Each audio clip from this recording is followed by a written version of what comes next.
আল্লাহর কাছে ক্ষমা চাও, দুনিয়াটা কিছুই না রে যুবক। ওই কবরে যাওয়ার পরে গুনাহগারের কবরের দুই পার্শ্বের মাটির চাপ পাজরের হাড় চুরমার হয়ে যাবে। একটা নয়, দুটো নয়, 70 থেকে 99টা সাপের কামড়। কবরের ভিতরে জাহান্নামের আগুন। এরে বান্দা, এখনো কি আল্লাহর রাস্তায় ফিরে আসবি না? আল্লাহ দেখায় দেয় দুনিয়ার বিল্ডিং এর আগুনে কত যুবকের লাশ, আর চিৎকারের আওয়াজ, বাঁচাও বাঁচাও। একটু চিন্তা করে দেখ, যখন আগুন লাগছিল শরীরের মধ্যে তখন ওদের কেমন লাগছিল, অবস্থাটা কেমন হয়েছিল। ওরা যখন আগুনের মধ্যে সবাই জানালা দিয়া হাত দিয়া কয়, কে আছো, আমাদের বাঁচাও। আমাদের ডানে আগুন, বামে আগুন, চতুর্দিকে আগুন।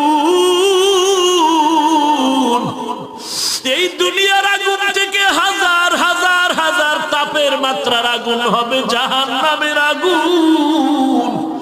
এরে যুবক, পায়ে হাত রেখে বলি, পাও দুটা আগাইয়া দাও। আমি তোর পায়ে ধরে বলি, আর গুনাহ করিস না রে যুবক, আর গুনার পথে যাইও না। নামাজ পড়ো, পর্দা করো, মা বাবার খেদমত করো, আল্লাহ ওয়ালাদের দোয়া নিয়ে চলো। আল্লাহর কাছে ক্ষমা চাও, দুনিয়াটা কিছুই না রে যুবক। পায়ে হাত রেখে বলি, এই যে বন্যা হয়ে গেল কয়েকদিন আগে, কত মানুষ বন্যায় মরে গেল।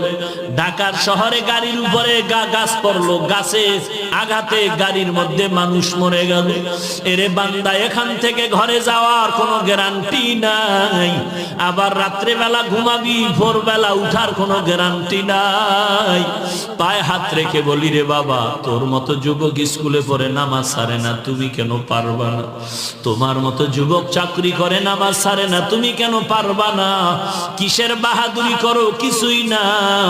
পায়ে হাত রেখে বলি, তওবা করে না, ও চোখের পানি ছেড়ে আল্লাহর কাছে ক্ষমা চাও, আর বলো, আল্লাহ, এই ময়দানে আমার মতো গুনাহগার কেউ নাই, তুমি মাফ করে দাও।